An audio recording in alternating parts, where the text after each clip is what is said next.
Hello, everyone, and welcome to this week's edition of the Just Us Marks Wrestling Recap Show. I am the Athletic Geek, joined on the other end of the tin cannon string by Easy. What's up? If you've never seen this show before, this is the Just Us Marks Wrestling Recap Show. I'm Ed Easy at All In Starcast. We love wrestling, we love talking about wrestling, we love sharing, we love pro wrestling with each and every one of you out there. However, just like each and every one of you out there, we are just fans. Our opinions that have any other fan, we avoid insider terms because we are not insiders. We are not wrestlers. We are just a bunch of marks. And last week, because of the pay-per-view, took last week off, but there was a contest. Marcel picked perfectly, winning first place, but we had a tie for second and third between Zach. I don't know if you can see that. Zach and Bob. So we will draw for second place now in the classic Ricky Rudd hat. And by the way, congrats. St. Louis finally got a pay-per-view. Yes, I have tickets. I will be there. Hey, nice. I was debating about it, but I got a trip coming up in a couple weeks. Going to the greatest city in Canada, Winnipeg, Manitoba. It's a hockey trip. Zach wins second place, so Bob gets third. Congratulations to all of our winners. And yeah, so do that. Draw the prizes. First of all, let's draw Bob's comic book that he gets for third place. It is Heroes in Crisis number 8.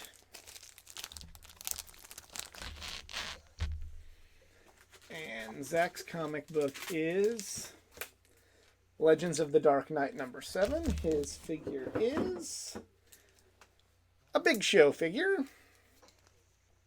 And Marcel, the grand prize winner, his comic book will be Savage Avengers number 26.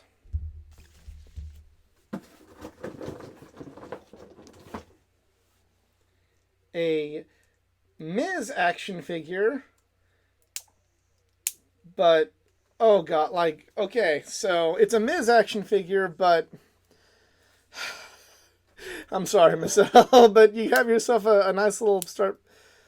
Look at, just. I mean, I guess you can adjust it. So I guess it's supposed to be a microphone. Like you can look like he's holding a microphone. But the way I pulled it out, it was like this. And folks, you tell me what that looks like.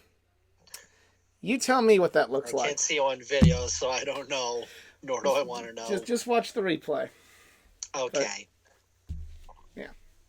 So he wins a T-shirt. I'll give 2 reactions. Oh my god, and ooh la la. All right, he wins a Avengers Endgame T-shirt.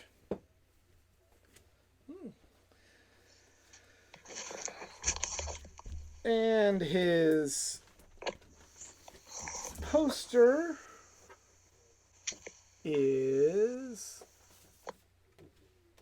a Mickey James autograph picture. So. Oh, I want that. Go find a time where Mickey James is doing stuff, and then you'll get it. True. All right, so congratulations to all of our winners. Congratulations to myself for the top prize. So, yeah.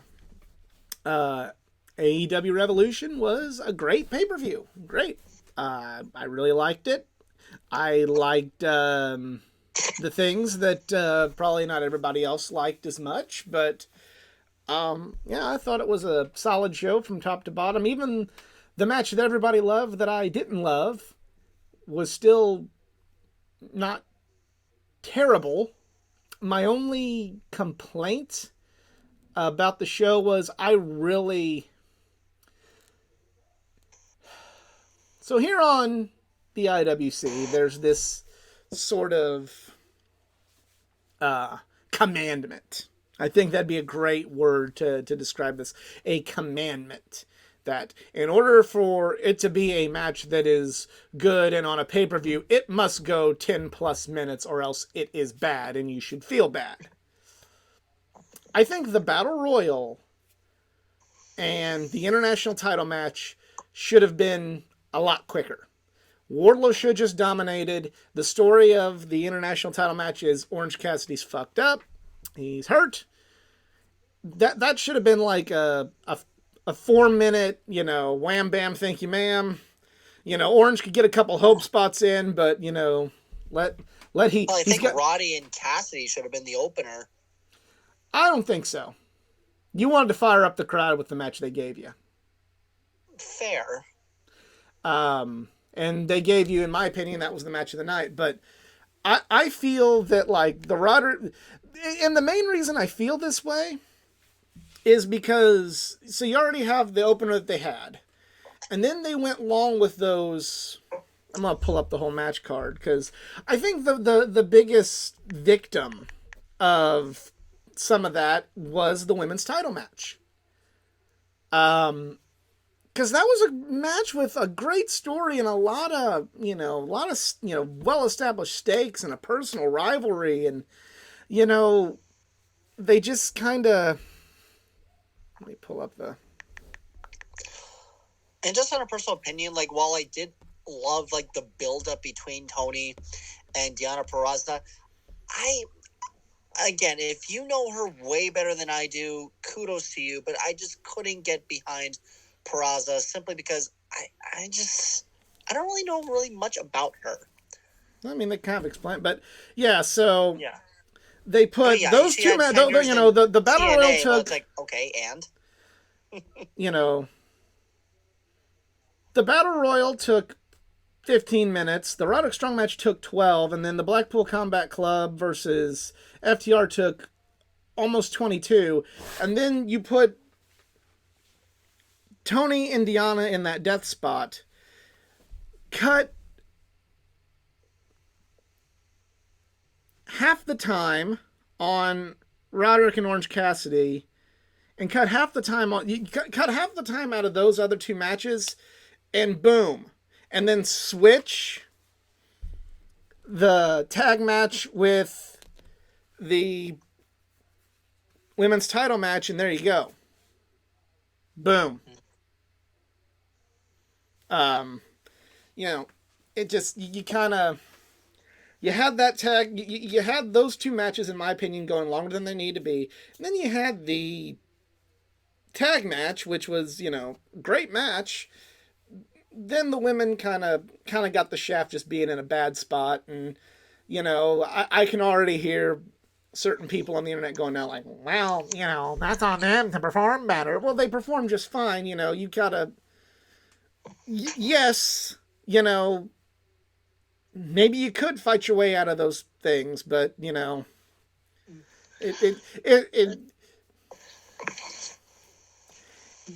it's hard to win, hard to win the race when you're, missing one gear. And that's what I feel like that, that caused them to miss a gear.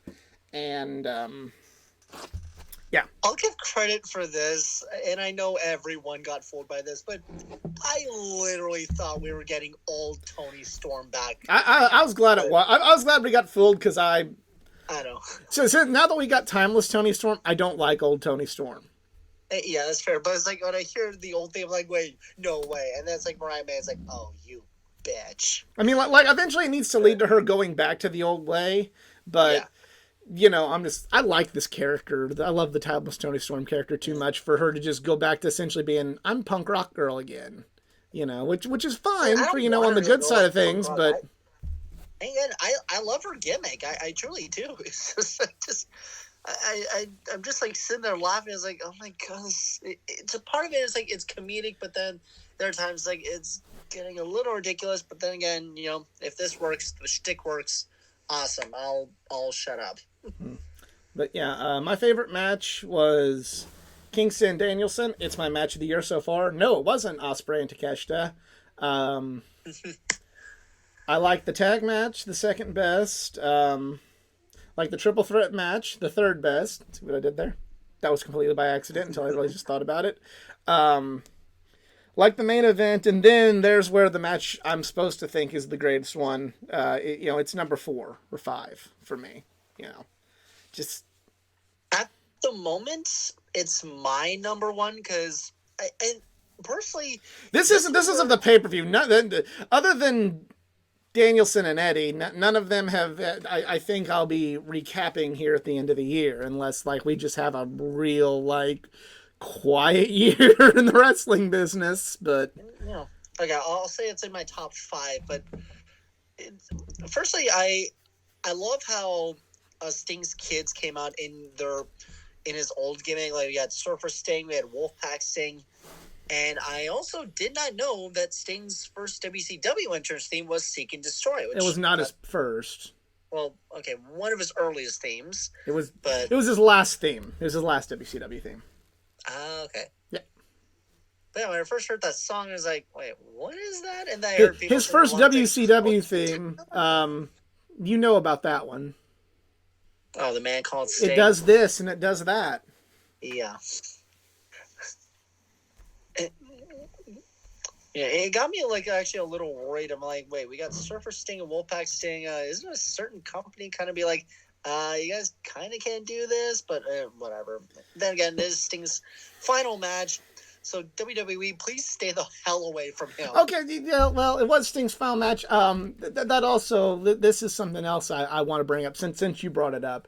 So before his last match, there was this big tirade on the internet of, oh, boo, WWE, so petty, didn't let, not letting Sting have AEW have any of the WCW footage for Sting's last match. Boo, how dare you, WWE, how dare you. Well, first of all, one, that's the competition. WWE's made clear this is competition. AEW's made clear it's competition. Tony Khan has point blank said he hates WWE. So even... I'm not saying WWE's a good company, but okay. So I'm just going to throw an example out there. Okay. Auburn hates Alabama. Alabama hates Auburn. They'll tell you that. USC. Yeah, Notre Dame hates USC. USC hates Notre Dame. Okay? So if USC says, hey, we need help, or Auburn says, hey, we need help, or Notre Dame says, hey, can we work together? You know what the other groups are going to say? Go fuck yourselves. Fuck you, we don't like you. That's the precedent. You may not like it, and I'm not saying that, WWE needs to be praised for the decision or anything. Don't misconstrue my words. But Tony Khan hates WWE. Pretty clear WWE hates AEW. So why the fuck would WWE help out AEW? That's point number 1. And here's point number 2. Tony Khan didn't ask for their fucking help. This was just some nice little, let's get some fucking buzzwords and some clout going for shitting on a company for staying well within their legal right to not give unasked for footage and step up and try and give footage out to a company whose owner hates them and the feeling is mutual. Sorry, it's not Happy Land. I lived through the Monday Night War, and I mean, and I'm not gatekeeping because a lot of people didn't start watching wrestling. I went through the Monday Night War, and when there's a wrestling rivalry, 99 times out of 100, it's not Happy Land, let's work together. It's not. Uh-huh. So, one, don't get mad about things that didn't happen because Tony Khan never asked WWE for the footage. And 2, don't think you're smart for thinking that, this made-up scenario or thinking that WWE should just go out of their way to help. No, that's not how fucking competition works. Oh, fucking... Here's the perfect example. So in 2010, I don't even remember the freaking quarterback's name. Matt Barkley, that was his name. He was hurt. He was hurt and couldn't play against Notre Dame. So I'm guessing Notre Dame should have said, like, all right, well, since you're playing with your backup quarterback, we'll sit Manti Te'o. And we'll sit Harrison Smith out. Because that's what nice people do. No. That's not how competition works. And, yeah. Tony Khan isn't going to ask WWE for help, and WWE is not going to take the initiative to try and help AEW. That's how shit works. Get over it, make peace with it, and start rethinking how the business world actually works. Because I tells you something, it's cutthroat. My one little surprise was that I didn't see any TNA footage, that is how I got introduced to Sting. Yeah, that was when TNA was at a peak. Well, TNA right now is kind of in a weird. I mean, like we can already tell there's like some weird stuff going on with TNA, especially after the Scott D'Amore stuff. But I'm also kind of thinking like we didn't really, ever since kind of that relationship ended, there hasn't been, you know. And correct me, I feel free if I'm missing something. Please let me know if I am missing something. I don't think there's really been like a lot more kind of on the same page kind of stuff with TNA and AEW. And I've noticed that, and I've also noticed that, you know, we've seen at least a couple times TNA talent appearing for WWE, so I wonder if maybe that has something to do with it. Again, this is speculation. Right, but Triple H hasn't gone on the record saying, "Hey, we just bought TNA."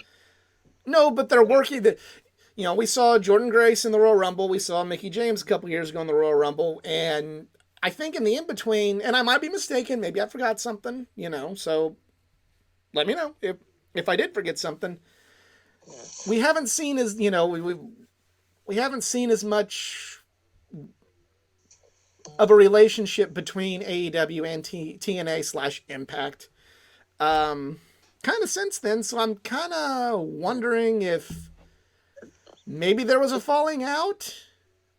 Was there any footage used from the NWA? I forget. I don't think nobody's talking about the NWA. Fair. So I know Sting had tiny run with them. Oh, well, see, here's where you're mistaken. And yes, he was in the NWA, but the NWA don't own the footage of his run with the NWA. Sting's run with the NWA World Heavyweight Championship in 1990. Yeah, Sting's run with the NWA was part of Jim Crockett Promotions, which was later bought by Ted Turner and became WCW. So all of Sting's NWA run was owned by Jim Crockett, which was bought by Ted Turner, which all of that footage was bought by WWE. Okay. So when Ted Turner bought Jim Crockett Promotions, WCW at the time, Turner / WCW were like had the media rights to all those old matches, all those old Starrcades that were promoted under the Jim Crockett / NWA banner. So then eventually name drop Starrcade, but that's just me. So eventually WCW severs ties with the National Wrestling Alliance, but they still own the rights to all the old things that Jim Crockett owned. So therefore, by owning all those things, it became WCW Starrcade instead of NWA Starrcade. So yeah, that's why Billy Corgan doesn't own any footage of most of the NWA that we know about. WWE pretty well does because they own footage from Jim Crockett Promotions. They own the World Class footage. They own the Mid-South / UWF footage that was in NWA territory. Yeah, they pretty well own all that. They own the Georgia Championship Wrestling footage. Yep. I No, believe they own the Championship Wrestling from Florida footage. So most of the old NWA territories, not all, there are some hangers on, which is why we got footage of Dusty Rhodes at All In, because that was one territory that WWE did not purchase. So at All In, they were able to use footage of Dusty Rhodes and Ric Flair in the hype package for Aldis and Cody. So that's why we didn't get that. Fortunately, bringing this back to our original point, New Japan had some footage of Sting that they could use. So cool. Yeah, I'll go with that. But yeah, I really like this match. I don't like the fact that Sting didn't... Look, I get it. Hey, they wanted Sting to win, and that's fine. But the fact that Sting didn't lose a single match in AEW, I mean, I'm okay. I get the logic, and this was a magical night and a magical moment in Greensboro Coliseum. It's fine, but it.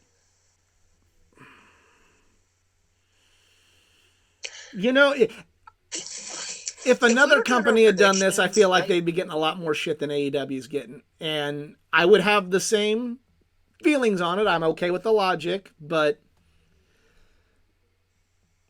at least on my timeline, everyone's timeline's different. Everybody's okay with this, but I remember everybody being livid when Stone Cold Steve Austin beat Kevin Owens at WrestleMania. They're like, how dare you do that to Kevin? So... Again, kind of just basing this off of the stuff I've read. Kind of not... Like, if we had done, predictions for Revolution, I would have said the Young Bucks. I mean, the Young Bucks don't need it. They really don't. But... Like I said, I know it's not so much that I want them to lose to the Young Bucks, but, the fact that nobody got to beat Sting...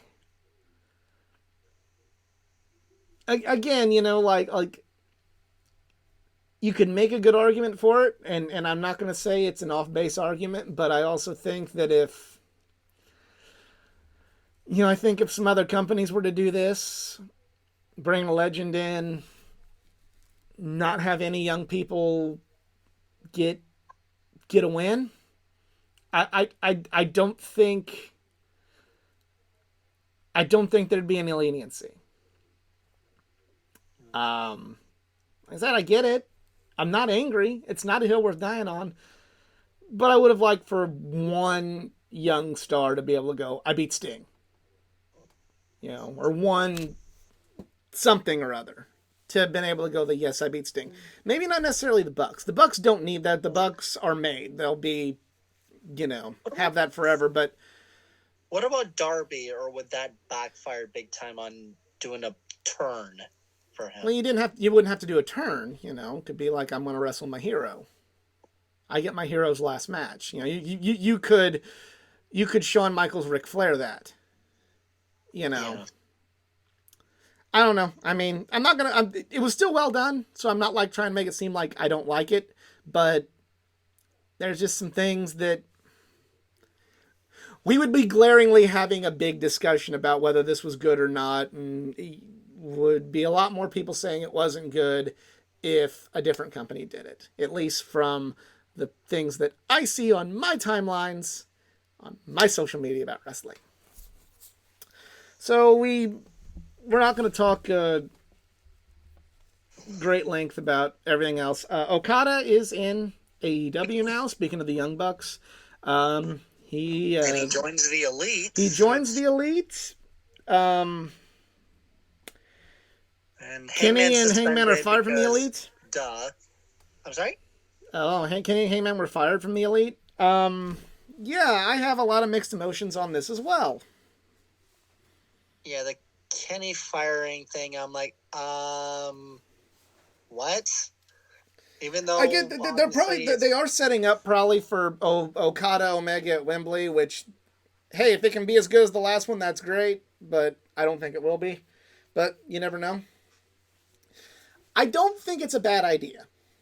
doing this. I really don't think it's bad. First of all, I thought hey, it is cool that we're gonna get bad guy Okada. Nobody's gonna play along with that because he's Okada. He's gonna get bigger cheers. He could kill Eddie Kingston's dog and he will get cheered with the AEW audience. That's just kind of like. Oh, now you're just making me Al Snow's dog. I mean, that's just kind of how the AEW audience doesn't really play into story. They just kind of cheer who has the banger, and Okada will have a banger, so he could, like I said, he could kill Eddie's dog and, frickin' step on Kenny's cat, and they're gonna cheer for him. But I don't think it's a bad idea. I don't think it's a bad idea for his character. But on the flip side, that literally got me shocked, thinking, "Oh my God, Okada's joining the Bucks! Like that's actually." And there is some real life. They've been friends for years. There's some real life stuff there. Between. Yeah. But it's something that we're gonna have to see how it plays out, because to me this is kind of the equivalent of debuting Nakamura as part of the Authority, or bringing. Wait, debuting Malcolm who? When Nakamura got signed to WWE, if they would have just brought him in and put him in the Authority. I mean, that's kind of what they do with Samoa Joe. Except he wasn't in the Authority; he just wanted to beat up. But this is like the big prominent Japanese, best Japanese wrestler in the world comes to a, Western promotion, and then you put him in here. It makes sense. I don't know. I'm willing to let it play out, and I don't think it's going to be bad, but I could see how some people wouldn't like it. I could see how someone would see this and go like, what the fuck are you doing? And I don't think they're off base in thinking that.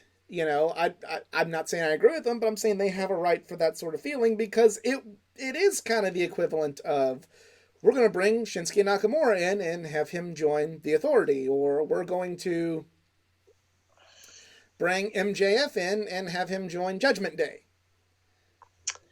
That's maybe not. It's maybe not what it's interesting, and I'm willing to see where it goes. But I can also see where some people would see this and go, that's stupid. There's also one other problem I'm seeing is, I think we're starting to get too many supervillain stables in AEW. You got the Patriarch, you got Blackpool Combat Club, you got the Undisputed Kingdom with no idea what the hell they're doing. You got a possible Bang Bang Scissor Gang Civil War that might ensue. I don't think it's Civil War. I think it's just over with. I think it's just over with now. Yeah, but it's just. I would rather just have like one entire supervillain group that like we know is like basically trying to run the whole show. Kind of like what the NWO said, except it looked like everybody wanted to join the NWO. Otherwise, we're just gonna beat you to it. But that's a whole other subject for another day. But again, yeah, I agree with you that I want to see how this plays out. It's worth playing out. It's bad guy Okada. Like, to me, is best Okada, because even when he was in New Japan, I'm like, Okada's great, but he's not likable. Like he's not like his character. For at least when I got into New Japan, like he wasn't a likable character. He was kind of a dick. But it's worth every Wednesday. Like I said, it's interesting. I'm willing to see where it goes. But if someone posts on there that they don't like that, I could see why they wouldn't like it. I could see why this wouldn't be what they want to see. They're not idiots. They're not sheep. They're not stupid. I could very well see why someone, especially someone who actually watched New Japan and didn't just, see what Ospreay did. Someone who liked that Okada, seeing him go do this, I could see why they wouldn't like it. I think that's fair. I don't agree with it, but I think it's fair. And I think that's what we need, but it's not going to happen. Any Hoozles, moving on. They found a way to make me not go get a beer during the Will Ospreay match at AEW Dynasty because he's going to wrestle Bryan Danielson. So, there you go. Just on your quick little, 2 cents, why didn't you enjoy Ospreay Takeshita? I loved it. I just want to hear it was just opinion. Kind of like, to me, I don't like just move, oh,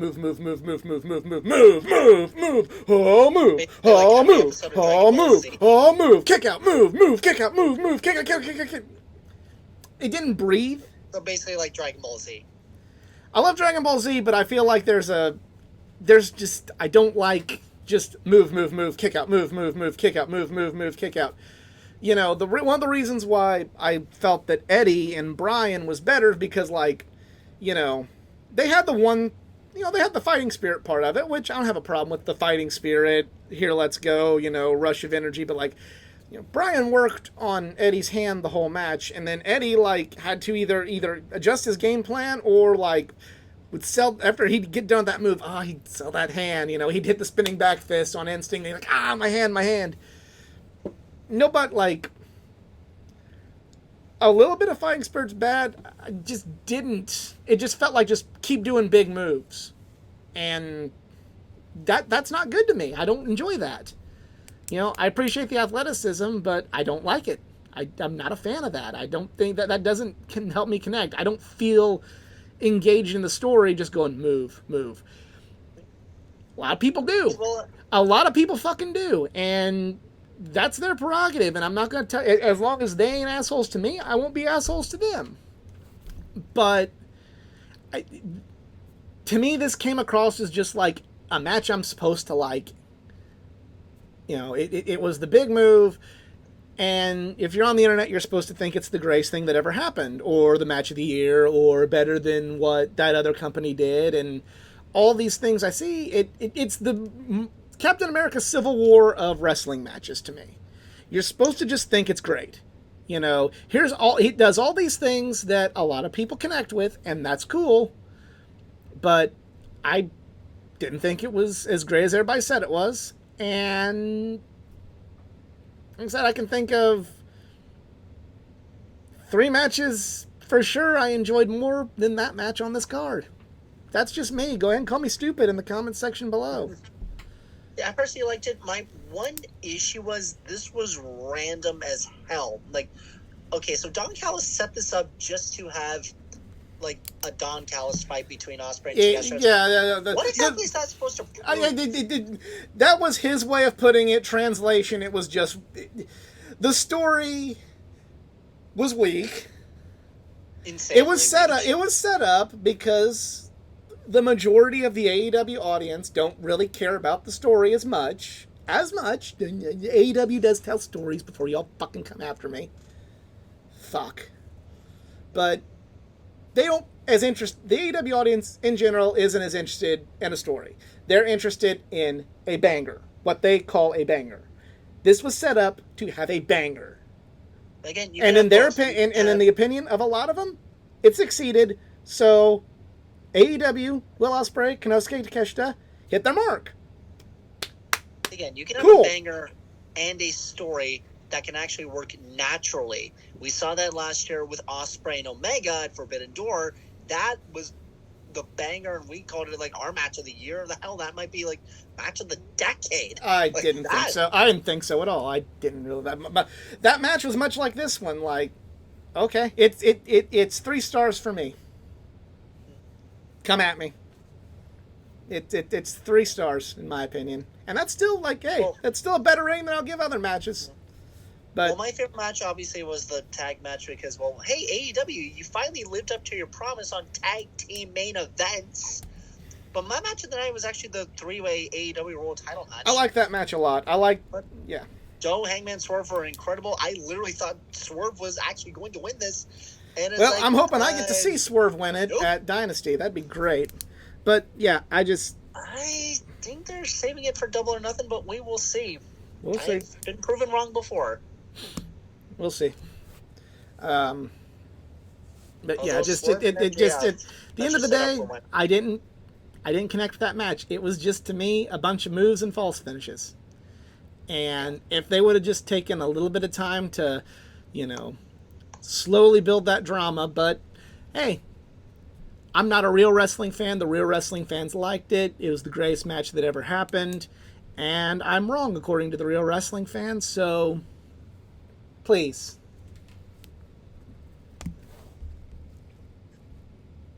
Still gave it 3 stars, which is more than which is more than I give a lot of other matches, so I ain't totally hating. All right. So um, we go to basically WWE. Didn't really get to watch it much. I've not been feeling well and been busy at work. But now,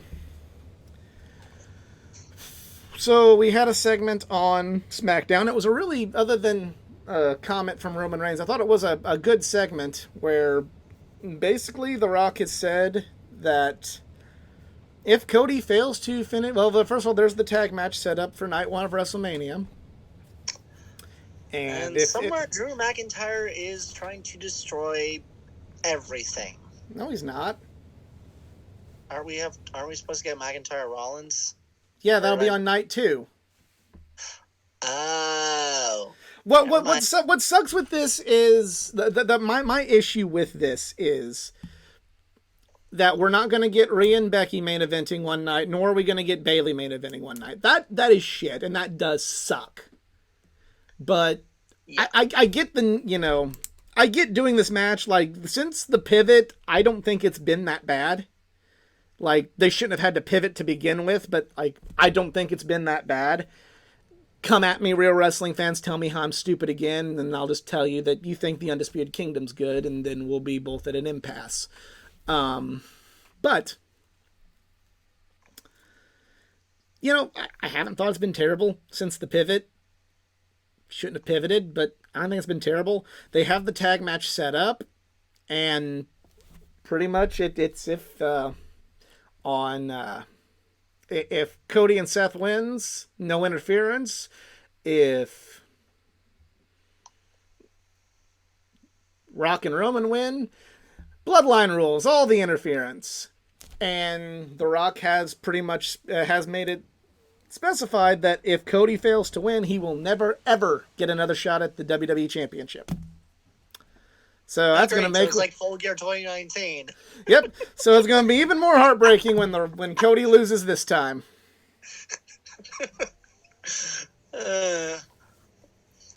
Well, I'm kind of thinking this is just my little conspiracy, but I think Rocky is going to turn on family. I don't know. I mean, like, I'm not going to say that I think, I'm not going to be like these, WWE sweaties on the internet and act like it's the greatest thing that ever happened. It's not. It shouldn't even be. There was a pretty cut and dry way of getting there, and they really do like what WWE has done and has done, what they've done now, and what they will continue to do, and that's overcomplicate certain things for the sake of whatever. They have done that. Posted a whole fucking rant about it. But, like, it's not been terrible. It's not been terrible since the pivot. It's just kind of like, we're kind of at the point now. We're at the point now where it's like, look, the only way this is good now, in my opinion, is if we get the correct result. If we get a bad result again, it's shit. Man, you don't want to piss off Philadelphia. I don't think they give a flying fuck if they piss off Philadelphia. Oh, fucking well. They've pissed off Philadelphia in the past. They're willing to piss off Philadelphia again. They do not give a fuck. They don't care. And I also bet that most of them are not going to do shit. Even if or when Cody loses. Most of the Philadelphia fans are going to just be like, all right, well, that sucks. There might be one clown try and get in there. We're at the point now with Cody's story, like, it's not bad, but I'm just kind of looking like, this is the Broncos winning the AFC Championship in 2015. I don't care. Okay, oh, we beat Brady. Cool, I don't care. If we lose the Super Bowl, it was meaningless. You know? Like, oh, that's neat. Cool. Nothing to get excited about right now. Here's the end game. If the end game doesn't happen, all this is bad. At least you guys won Super Bowl 50. But I'm saying, but had we lost Super Bowl 50, I wouldn't have given a flying fuck that we beat the Patriots. Because going there and failing again means you just are an ultimate failure. So everybody was all like, aren't you pumped up? They're like, they got to win. I'm not pumped up. We're in it. We got to win now. I'll be pumped up if we win that game. That's where I'm at with this story. Because with all the stupid, moronic, ridiculous subversions and stupid shit that's happened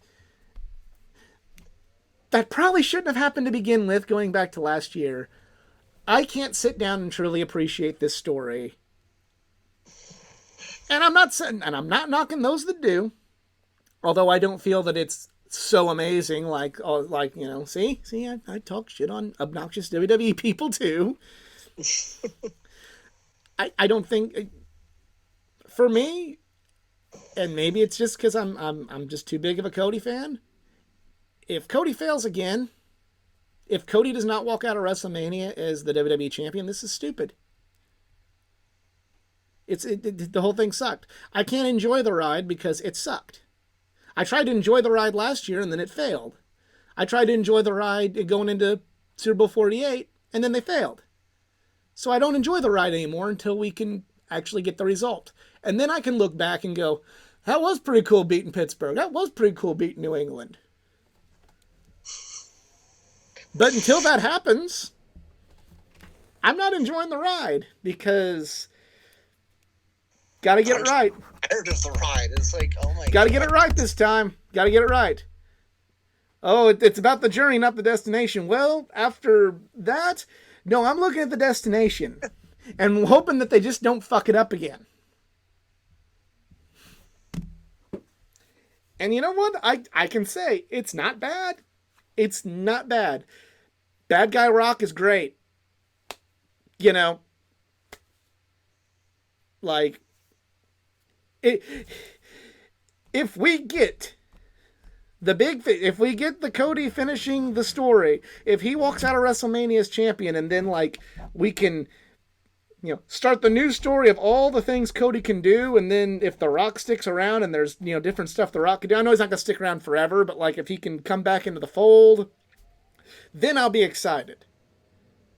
Then I can maybe enjoy that ride. But right now, I'm not just enjoying the ride. It's just me going, okay, we got to win. Got to win. Got to win. We got to win this one. No, there's...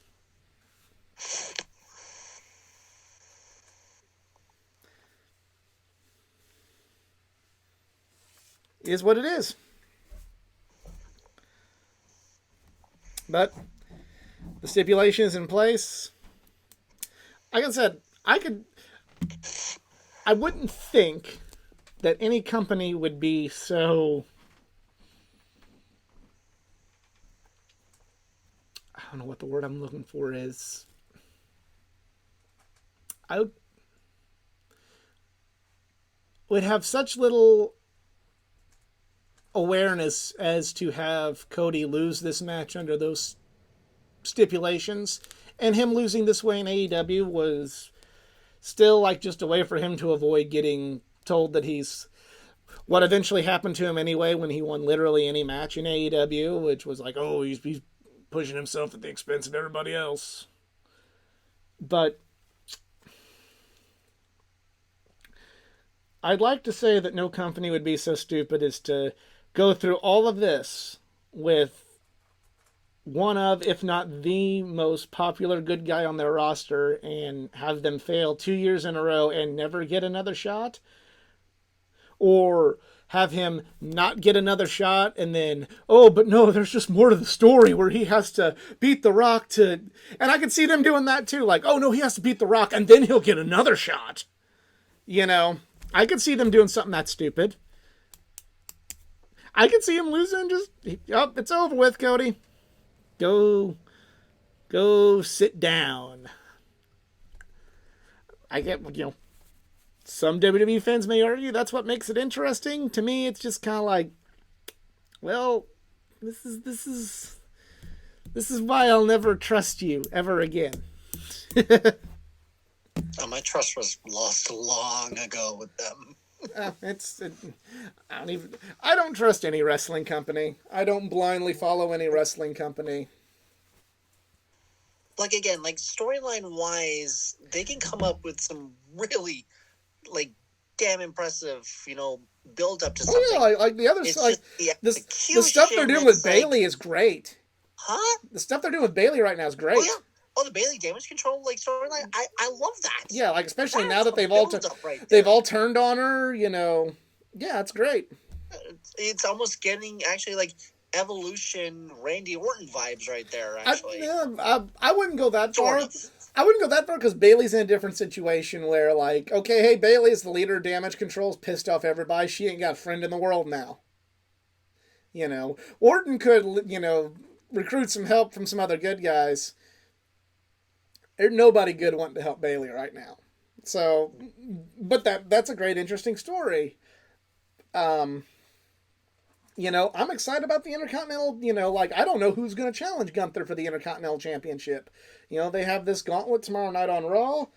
They've made a good case for anybody. It could be Sami Zayn. It could be Chad Gable. It could be Shinsuke Nakamura. They've done a very, very good job at building that up, but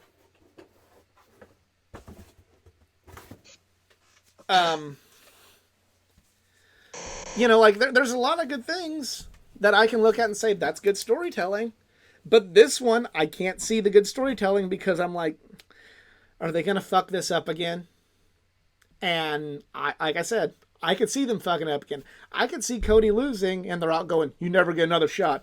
And then Cody having to fight The Rock at WrestleMania next year to alleviate that stipulation. And then a bunch of, like, WWE marks being like, isn't that amazing? That's so cool. That's so cool. They're putting another roadblock in front of Cody. That's so awesome.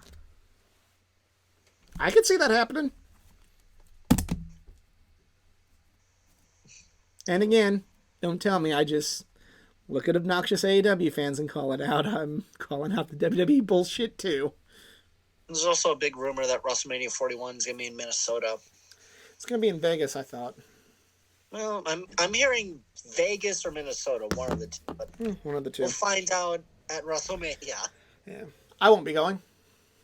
Unless it's like in Nashville, Indianapolis, Chicago, or St. Louis, I'm not going.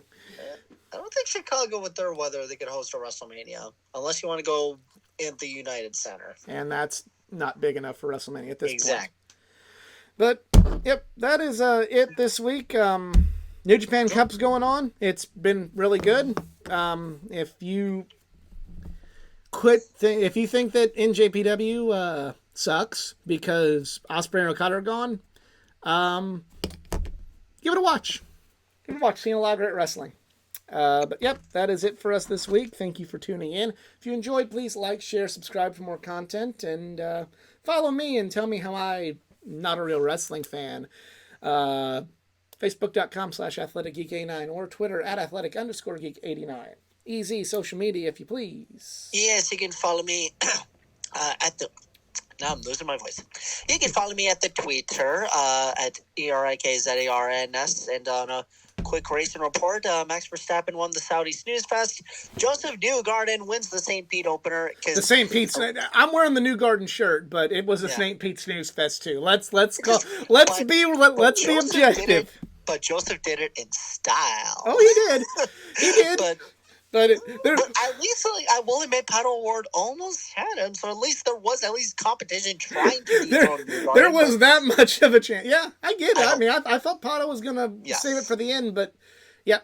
But no, it was not the most exciting race in the world, and no. I say that as a Joseph Newgarden fan. This weekend actually wasn't really that exciting because Christopher Bell wins Phoenix, and it's like, but the short track package just proves again that the short track package sucks. Yep, it wasn't. Unless you're And then Verstappen, also- Newgarden, or Bell fan, it wasn't a great week for racing. Yeah. But And for also on easy, an Oscar note, we had a naked John Cena presenting best costume design, and I'm never getting that image out of my head. I just saw a random board walking along. I didn't see anything else. For easy, I am the Athletic Geek. We're just Marks, and we're out. Have a good one.